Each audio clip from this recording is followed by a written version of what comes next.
My message is really very simple.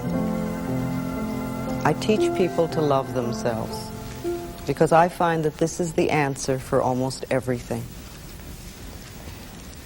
You see, I believe that we're all 100% responsible for everything in our lives. I think we create all of our experiences by our thinking, feeling patterns. The thoughts we think and the words we speak are enormously powerful. And it's almost as though we think a thought or we speak a word and it goes out from us and it comes back to us as experience. Now we learn how we feel about ourselves and how we feel about life when we are very, very little. By the time we are 3 to 5 years old, we have a total mindset about who we are and what life is all about. And from then on, we keep reacting to experiences through this mindset. And while very often these thoughts that we have and these beliefs that we create or decisions that we make or agreements that we make at that age are very good and they help us to survive in what may be a very difficult situation, we often take them forward into life so that when we become adults, we're still operating out of a 3-year-old mentality or a 3-year-old decision. And that often doesn't work in our life.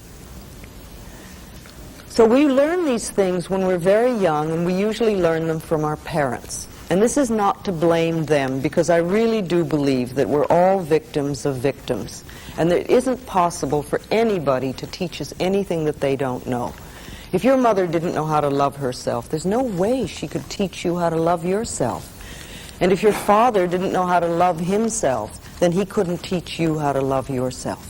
And if you grew up in a family that was very angry or frightened, then you're likely to be an angry or frightened person, because that's what you learned as a child. It's not right or wrong or good or bad. It just is. Again, it doesn't matter what the problem is or how long you've had it or how difficult or chronic it is or anything else, or whether it's brand new or whether it runs in the family. There's only one thing I ever teach anyone, and that is loving the self. Because when we really love and appreciate and acknowledge who we are at this point in time and space, it's like little miracles happen everywhere. And life begins to flow for us. And we do what I call getting the green lights in the parking places and all those little things that make life so wonderful. And when we don't love and appreciate who we are, then we put up the barriers and the resistance to our own good. Now, I'm not talking about vanity because or arrogance, because that is not love. That is fear. I'm just talking about appreciating the being that we are. And I do a lot of work with people with mirrors. I'm going to ask you if you could open your arms, please. Thank you.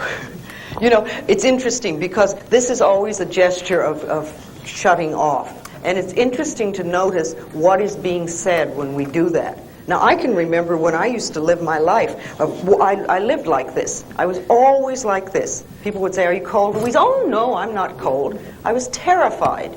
I was frightened. I didn't want to let anything new in because I didn't know what I was doing and I didn't know what would happen. And when I work with people, when I workshops or classes or anything, I always try to get people just to open their arms so that we can let the new in. Remember, this is the subconscious mind and this is where we're holding. So this is saying nothing new will get in. So I always like to feel that I'm open and receptive to new ideas, and I'm willing to learn, and I'm willing to change, and I'm willing to grow. And sometimes I don't want to, and sometimes it hits areas that I don't really care to change at the moment.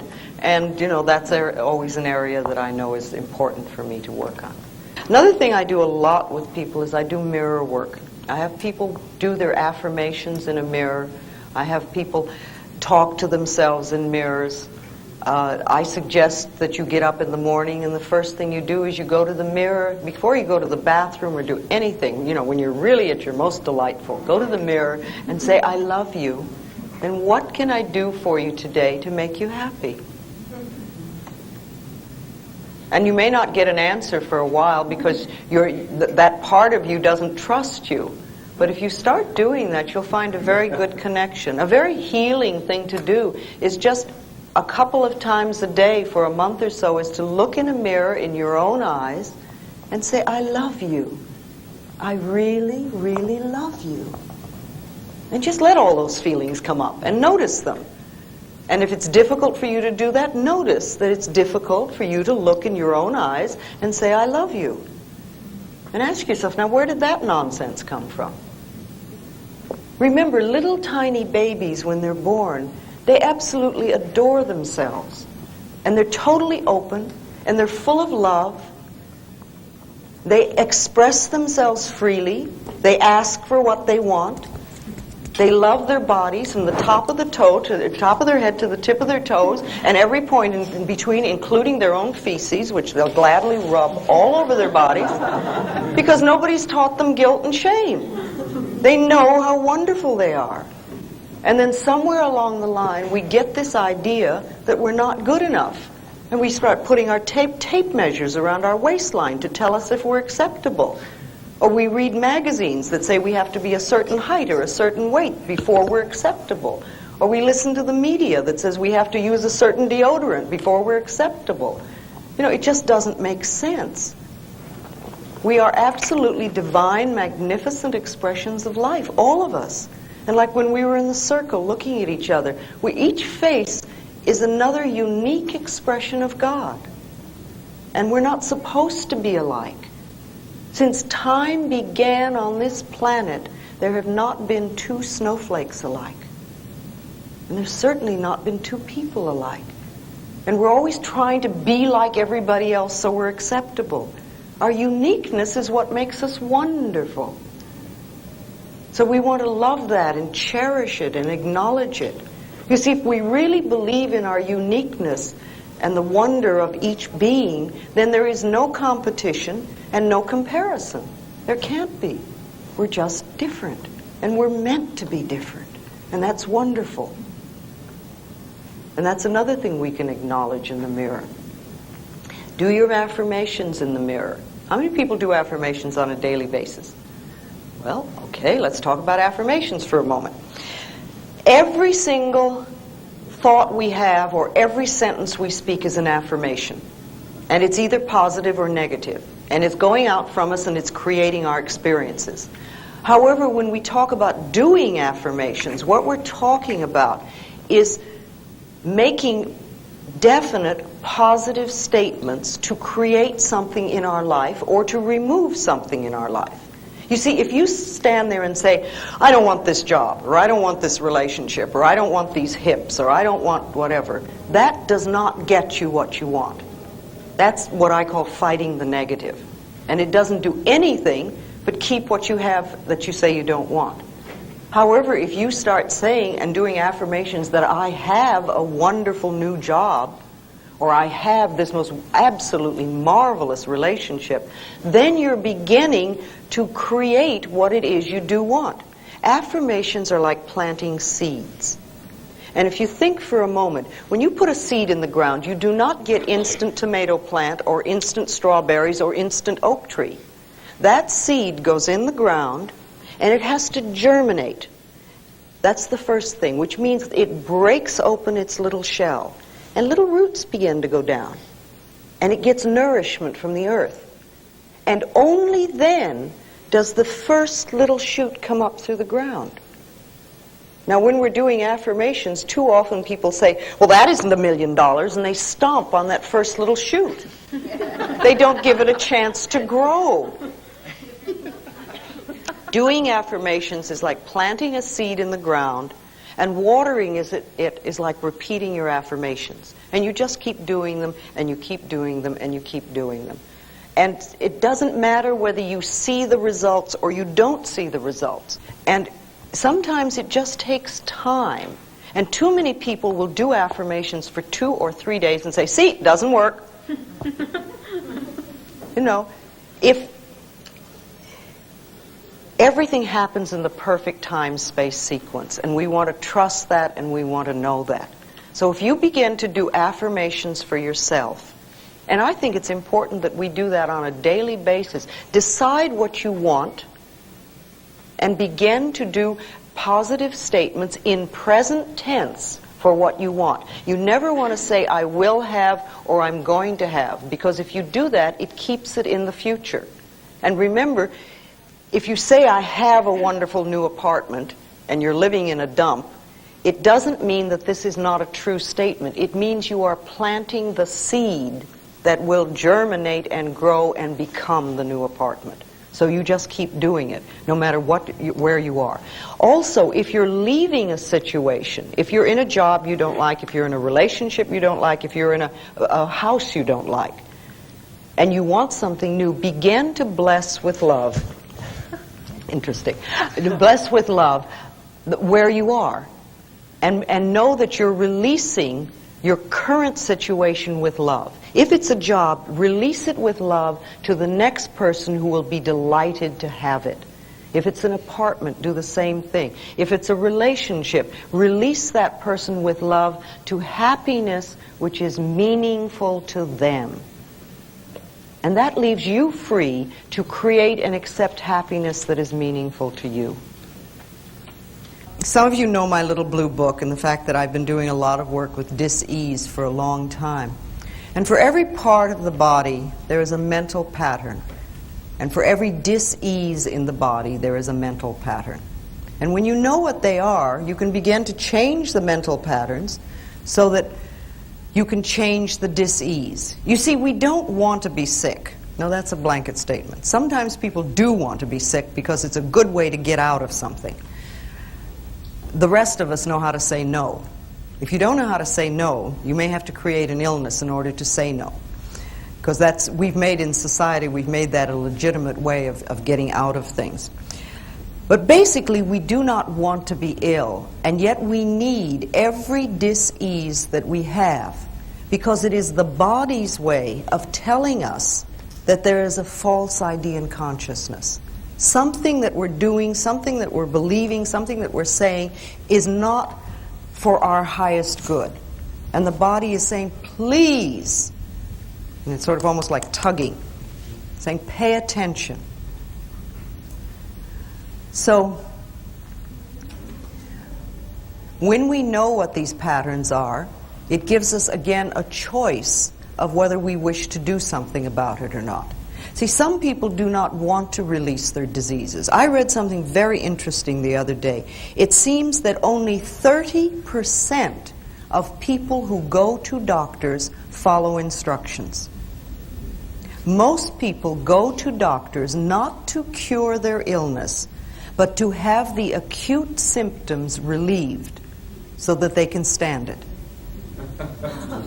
And it's like an unspoken agreement between the doctor and the patient, that the doctor on one level almost promises not to cure them if the patient will pretend that they're doing something about it.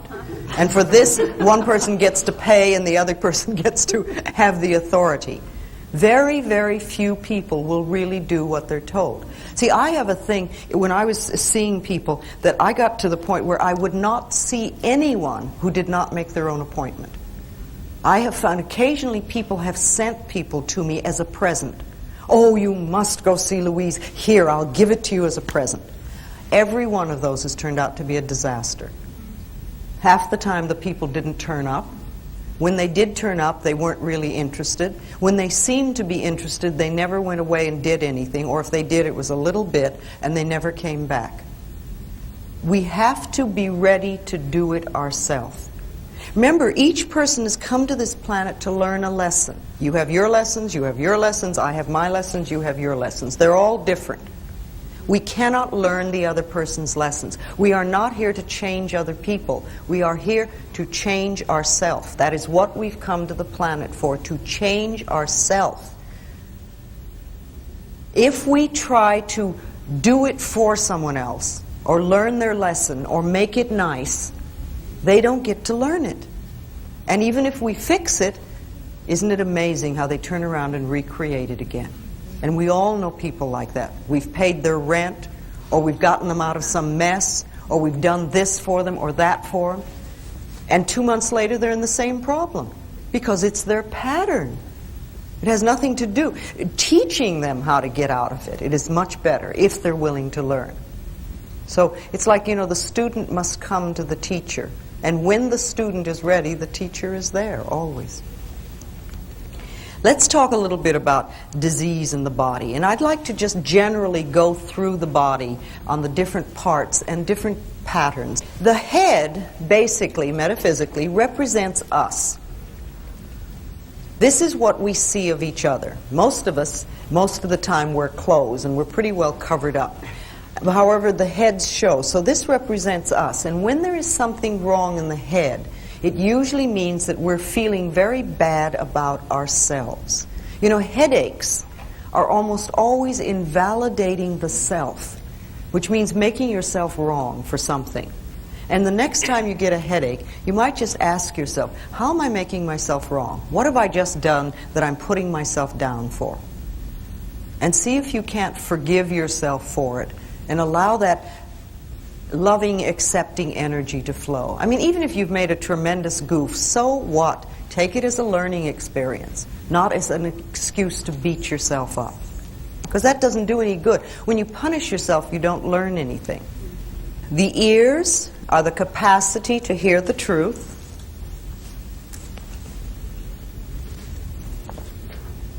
And when there are problems with the ears, it usually means that on some level we're not happy about what we're hearing.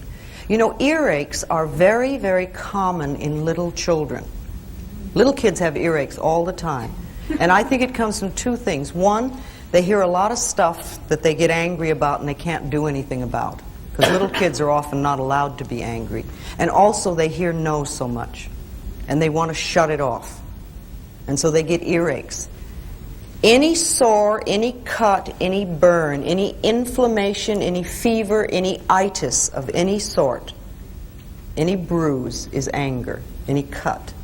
All these things are anger that's turned against the self. Hair, metaphysically, is strength. Now, it's interesting when you think about how hair grows. The hair grows through the hair follicle. And very often, when we get tight and tense and nervous, we have it started back here in the shoulders, we bring it up through the neck and over the top of the scalp, and very often we bring it down around the eyes too. But when the scalp is really tight and the hair can't breathe, then it falls over and dies. And if we keep that scalp really tight with tension, the new hairs can't grow through, and we get what we call baldness. Now, just for a moment, I would like everybody in the room to relax their scalp. Okay. Did your scalp move? You don't have to tell me, just know yourself. That means that you normally keep your scalp in a state of tension. And it might be a wonderful exercise for you about 10 times a day to just say, scalp, you can relax. Just let go. And begin to make a habit of relaxing your scalp. Tightening your scalp does not do anything in the world. Doesn't make you brighter or stronger. Won't get the girl or the guy. It doesn't lose anything. All it does is make tension for you. So let your scalp relax. The eyes are the capacity to see. And when there are problems with the eyes, it means that there's something we're not willing to see, or we're afraid to see, or we don't know how to see. It can be past or present or future. It can be part of our life or all of our life, or we can see life through two different ways. If you have astigmatism, it's like we see life in two different directions. I do not believe that the reason people begin to wear glasses is that they're getting older and middle age. I think that what happens is many people spend a lifetime of saying, I don't want to see that, I don't want to look at that, don't show me that, don't let me see that. And remember, the eyes, the cells in the body begin to listen to what we're saying. They hear everything. And they begin to turn the sight off. When I see a little child wearing glasses, I always know there's stuff going on in that family they don't want to look at. The mouth is the capacity to break down ideas for analysis and decisions and discrimination and taste, like you would food. Teeth problems are almost always long-standing indecision. The throat is the avenue of expression. This is where we express ourselves. This is where we say, I am, and I want, and I have, and I will. This is where our creativity flows. And it's also the area, the chakra center in our body where change takes place. When we feel we don't have a right to speak up for ourselves, we often have throat problems. And laryngitis, sore throats are just anger, and laryngitis is literally being so mad that you cannot speak. Thyroid has to do with creativity, thyroid problems. And it's not expressing ourselves. People who have thyroid problems usually do what their mothers want, or their fathers want, or their husbands, or their lovers, or their wives, or their bosses, somebody else, but not themselves. And you could say, well, you know, there's a lot of things with thyroid and goiter in the Midwest, but then where are people more bound by what the neighbors think and the shoulds of life? All right, shoulders have to do with burden bearing, carrying the weight of the world on your shoulders, taking other people's problems and carrying them, and not being free to shoulder your own responsibilities. However, we can make light of them. They don't have to be heavy burdens. The experiences we have in life do not have to be heavy burdens. They can be experiences. There are certain things in life that are normal and natural to life. And it's part of our experience. Being born, growing up, having relationships, ending relationships, getting jobs, ending jobs, getting married, having babies, people dying ourselves. These are normal and natural parts of life. And they're experiences that we're all meant to go through so that we have that experience. Arms and hands hold and embrace ideas and events and situations and experiences. And when we have problems with the arms, it usually means that there's some experience that we're going through that is difficult to embrace, or perhaps it's too much. The lower part of the arm has to do with your abilities, and the upper part, your capacity. Now, I've noticed something that when people nurse someone who has been ill for a long time, they often have upper arm problems. It's like they have the ability to do it, but their capacity gets stretched. And it becomes too much, and it's almost a burden. Hands hold and grasp, and they hold lightly and lovingly, or they clutch.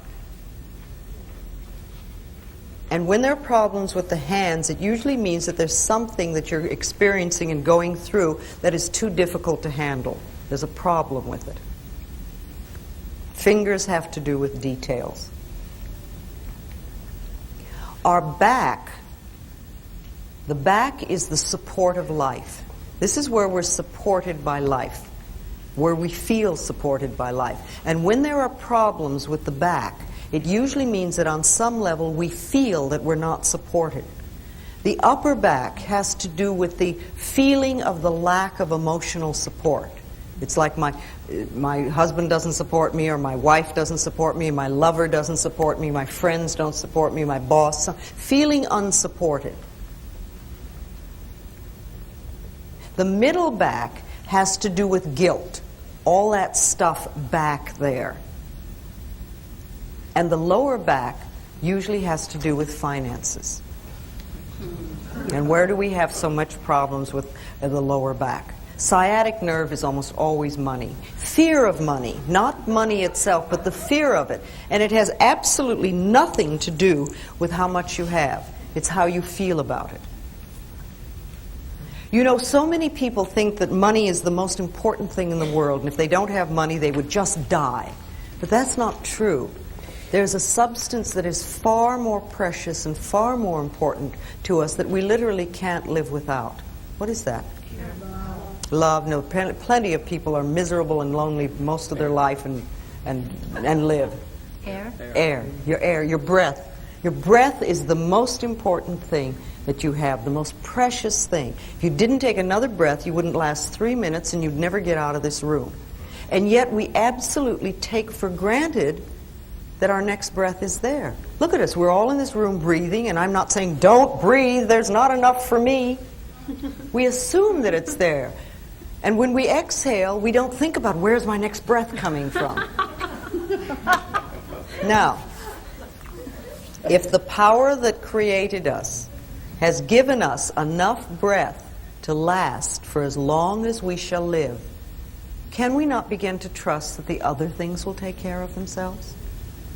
See, life is here for us. Life is here to support us, to take care of us, to be here for us. The entire planet has been put here for us to play with. We have everything that we shall ever need. It's already here. Only we have to know it, and we have to trust it, and we have to acknowledge it. Do you realize that there is more food on this planet than people could possibly eat? There's an incredible amount of food. Yes, it is true that there are people starving, but the food is here. There is more money on this planet than we know how to count. The money is here. Now, there are lots of people who are very broke, but the money is here. There are billions of people on this planet, and yet you will have people tell you that they're lonely. It has nothing to do with not being people. It's what we're doing with our heads. Everything is here for us. For every dis-ease on this planet, there is a plant that'll cure it. Everything is here for us. And the more we begin to trust life and acknowledge the beauty and magnificence of our own being, the more we find everything we need. It just pops up.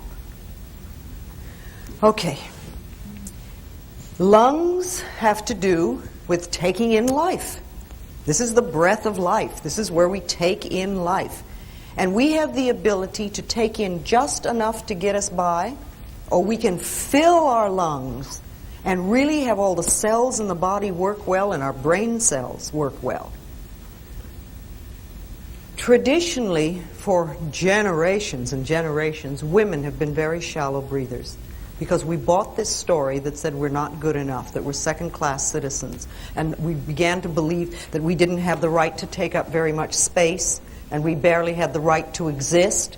And so we take in just enough air to keep us going. That's changing now, and it's wonderful. And one of the things that really excites me today is what's happening with women in the gyms.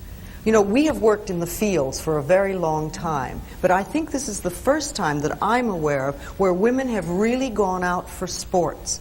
And you see some of the female bodies in the gyms these days that go out and exercise. They are incredibly magnificent. Just wonderful. And they are taking in life and taking up space and taking air. And I think it's beautiful. So people who have lung problems, people who smoke too much, people who have emphysema and things like that, they're cutting life off. They're saying on some level, I don't deserve to exist. Or I only deserve to exist a little bit. Breasts have to do with mothering and nourishment. And when there are problems with the breasts, there's either a mothering problem or a nourishing problem. It's very similar. We can over-mother people or situations or places, and then we get into trouble. However, every woman that I've come in contact with that has breast cancer does not nourish herself. It's like you give and give and give and give, and they're not taking nourishment for themselves. And of course, there is resentment about it. See, resentment is a pattern that eats away at the body and becomes cancer. Resentment and anger are very different. Anger is and you scream and yell like a baby. Babies get angry instantly, and they yell and shriek, and then they're through. And 2 minutes later, their smiles will just light up a room because they've gotten it out. What we do is we take offense at somebody for having done something that we created to begin with, because we're all 100% responsible, and we don't do anything about it, and we put it down in here and we start to let it seethe. and it boils and it eats away at us. And if we have it long enough, we can create cancer. See, diseases like arthritis are created from things, patterns of criticism. Arthritic people are always very, very critical people. Now, they may be sweet on the outside, but that means that the criticism is turned inward, and they're doing a constant negative put-down number on themselves. Fear can come out as anything from baldness to ulcers to poor feet and lots of things in between. Guilt always seeks punishment, and punishment creates pain. So if I see somebody who has pain, I know they're dealing with guilt. And if it is chronic pain, then I realize that the pattern may be so old that they're not even aware of what it is. However, I do know it has a lot to do with I'm not good enough. So we want to nourish ourselves. The heart represents love. Love. The heart represents love. And the blood in the body, metaphysically, is joy. So if you get this image of the heart lovingly pumping joy throughout the body, through all the veins and arteries, and nourishing every single cell in the body, that is the normal, natural state of the body. When we cut off our joy, when we deny ourselves love, then we are stopping our hearts from doing their work, the proper work. See, heart attack people are never joyous people. Besides, the heart does not attack us. What we do is we spend years squeezing the joy out of the heart until it falls over and gets sick. Now, anemic people are what I call yes but people. They come to you with a problem and you say, well, you could do such and such. Oh, yes, but. Or you say, let's go to the movies. And they go, oh, yes, but. It's like they're just pulling that rug out from under themselves all the time. And they get what we call tired blood. The blood doesn't have the joy flowing through it.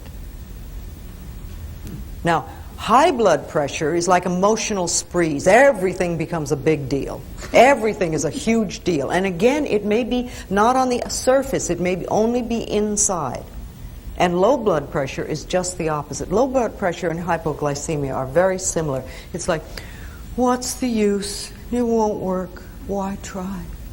Don't bother.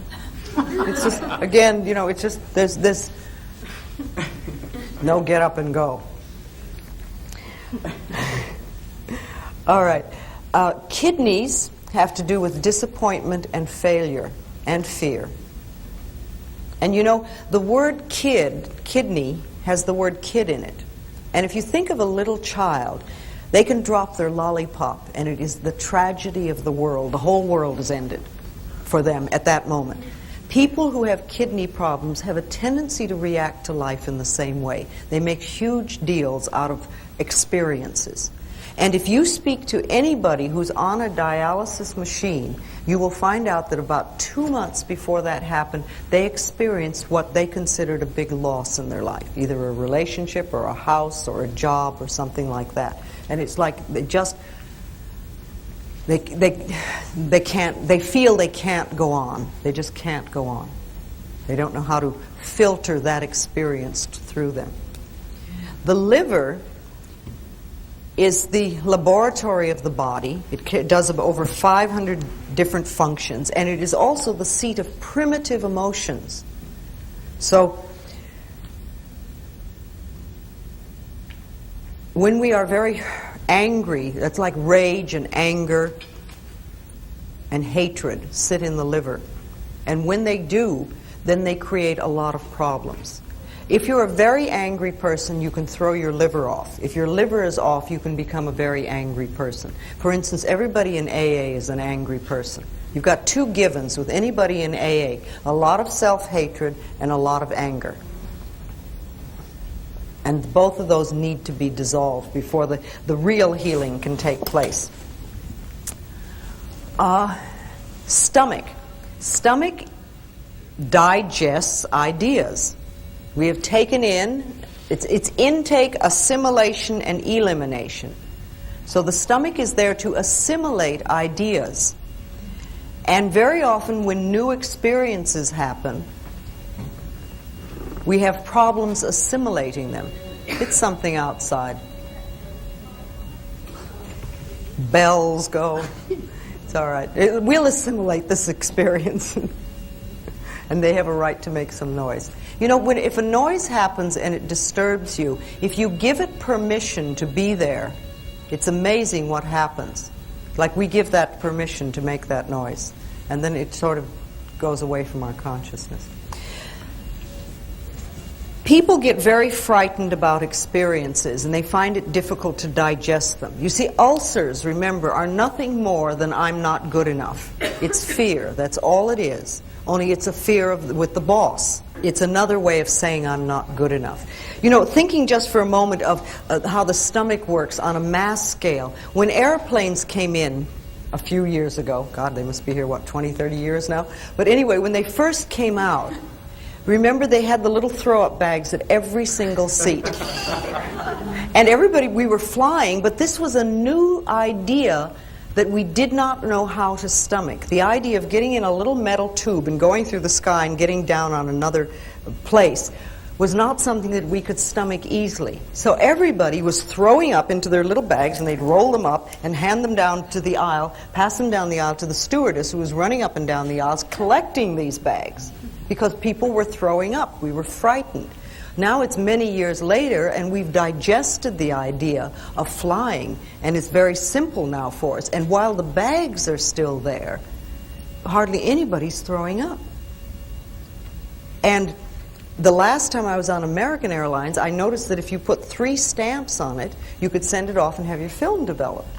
Because nobody's throwing up anymore. They had to do something with it.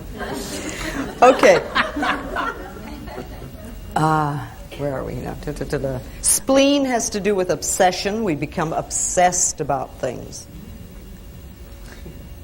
All right. The colon is elimination, release, and letting go. And when we are constipated, it literally means that we're holding on to old shit. That's all it is. We won't let go. We won't let things release. Remember, intake, assimilation, and elimination. And I like to think of it all being in divine right order. And there are times when we stop it at different places. So people who are very constipated are usually holding on to old ideas that they don't want to let go of. They're stuck in some place. Sometimes they're very stingy people, but not always. And diarrhea is just the opposite. It's letting go of things too fast. It's fear. It's just pure fear. I remember the very first time I did a play. I did opening night on Kaopectic. A whole bottle. On the surface level, I was fine. I was having a wonderful time, and everything was wonderful. On the internal level, the little kid was shit scared. And that's exactly what was happening. And after opening night, it was fine. I didn't need that anymore. But at some level, I needed to go through that. Knees. Okay, knees are marvelous. Knees are a little bit like the neck. They have to do with flexibility.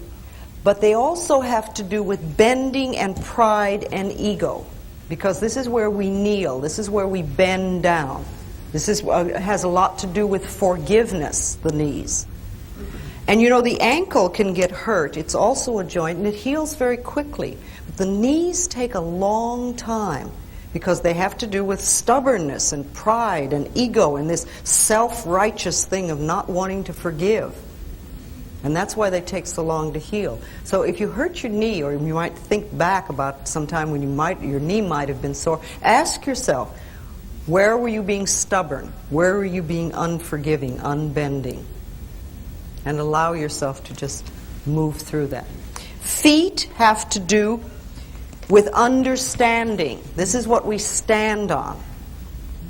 This is our understanding of ourself and of life. And when we have problems with the feet, again, there's something wrong with our understanding about how we are moving forward. Now, you know, little kids come into life and you see them, they're on happy dancing feet. They jump all over the place and they run and skip and dance. And how many people have How many elderly people have we seen that move through life like this? Now, what kind of thoughts do you think a person could be thinking for years to create this? I don't know what's going on. I don't know what's going on. All right. What else? Depression. Life is a burden. Nothing works. There's nothing. Is this all there is?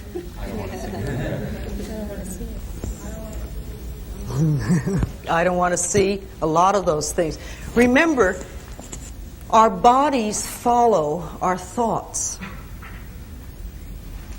And you can look at a lot of people and know what their thoughts are just by looking at their bodies. Our skin is our individuality. And when we feel threatened by anything, we often get skin problems.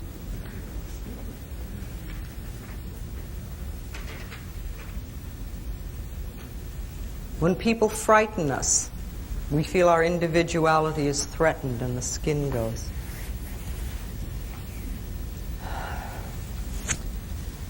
All right, let me talk a little bit about the genitals. Our beautiful, beautiful genitals, which so many of us do not believe that that's true. However, the genitals are just as beautiful as any other part of our body, and they have their own special functions. And they have more nerve endings than any other part of the body. They are meant to give pleasure, and that's what they're for. We have a lot of stuff about our genitals, and this is unfortunate because they either represent the most feminine part of ourselves, our femininity, our feminine principle, or they represent the most masculine part of ourselves, our masculinity, the masculine principle. And when we do not feel good about ourselves as men or women, or about our sexuality, we can have a lot of problems with our genitals. It's very, very seldom that I talk to people who were raised in a family where the genitals and their functions were called by the right names.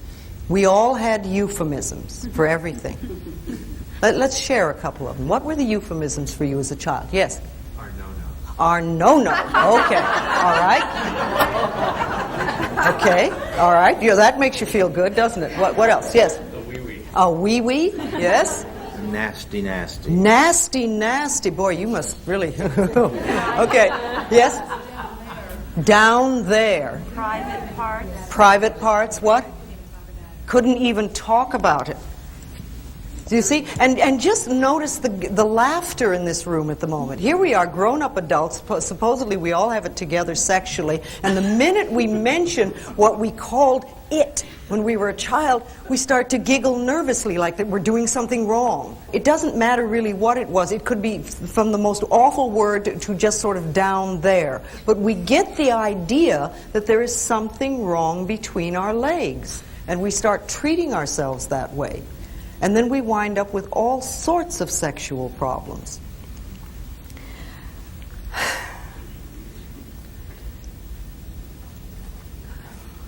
Almost all venereal disease comes from sexual guilt. It's a belief that there's something wrong with us and our genitals.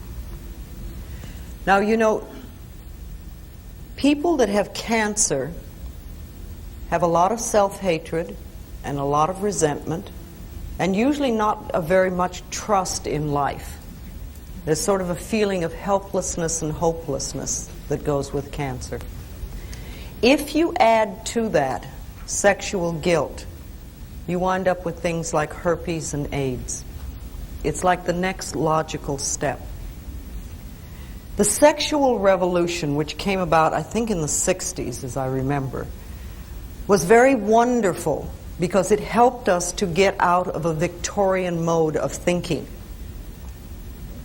And we started to do all sorts of things sexually that we hadn't allowed ourselves to do before or that we had hidden. See, not only did gays come out of the closets, but people came out of sexual closets. And we began to discover a lot more about child abuse and incest and all sorts of things that we hadn't been able to talk about before. And on one level, the sexual revolution was good We got to express ourselves sexually much freer than we had before. Women could have one-night stands as well as men, and it was wonderful. However, the one thing we did not deal with was what I call Mama's God. And by that I mean what your mother believed about God when you were 3 years old is sitting right here in your subconscious mind. What did that God believe about women, about men, about homosexuality, about sex? And if those beliefs are still there and we have not done something to change them, then what happens is we create things like herpes, which comes back again and again and again to punish you. And then if we move into the gay community, where they have every single problem that everybody else has, plus the fact that society is looking at them and saying bad, and their mothers and fathers are looking at them and saying bad, and this is a real heavy load to carry. And so we create the circumstances, the climate, where something like AIDS can come up. I find to myself that AIDS and cancer are very, very similar. And I work exactly the same way with both of them. Doing a little more to work on dissolving sexual guilt, because that's a real problem. You know, if you think for a moment about the vastness of the universe, it is so incredibly big that our human minds cannot comprehend it. It is enormous. And even our top scientists with the most up-to-date equipment today cannot measure the size of the universe. And half of them don't agree on whether it's expanding or contracting. And in this incredible universe, there are so many galaxies that we haven't counted all of them. And in one of the smaller galaxies, in a far-off corner, there is the small galaxy called the Milky Way. In a very far-off corner, there is a minor sun. And around this sun revolve a few pinpoints, one of which is called planet Earth. Now, I find it very, very hard to believe that the incredible intelligence that created this entire universe is an old man sitting on a cloud above the planet Earth watching my genitals with a book.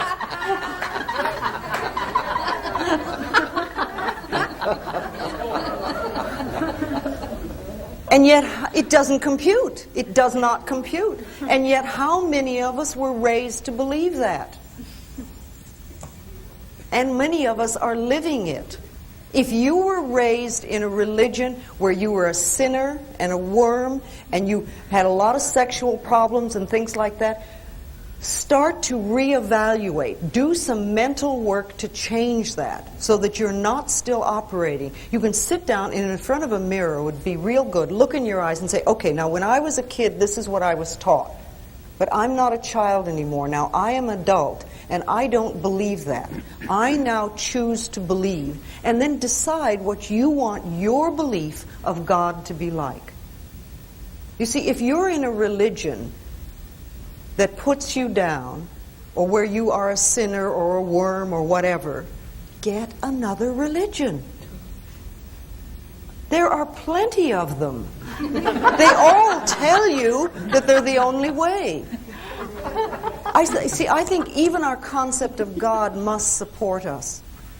And you do not have to have the same concept of God that your parents had or your grandparents had. You don't have to. Each person is a unique individual, and each one of us creates our own lifestyle and our own belief system. And I think we need to constantly reevaluate what we believe. And particularly if we believe things that don't nourish us. Think, why do I believe that? Where did I learn that? Is that really true for me now? Does it make sense? Maybe I could let that one go.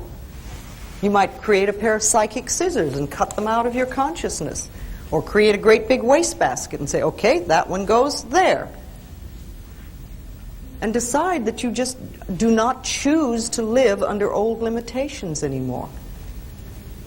refuse to believe in worry. Begin to trust the universe and watch how it works.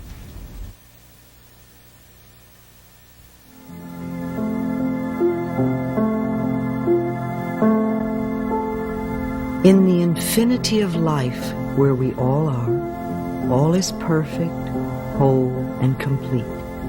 We are one with the power that created us, and we are now open and receptive to the abundant flow of good the universe offers us. All our needs and desires are now met before we even ask. We affirm our good comes from everywhere and from everyone, and all is well in our world.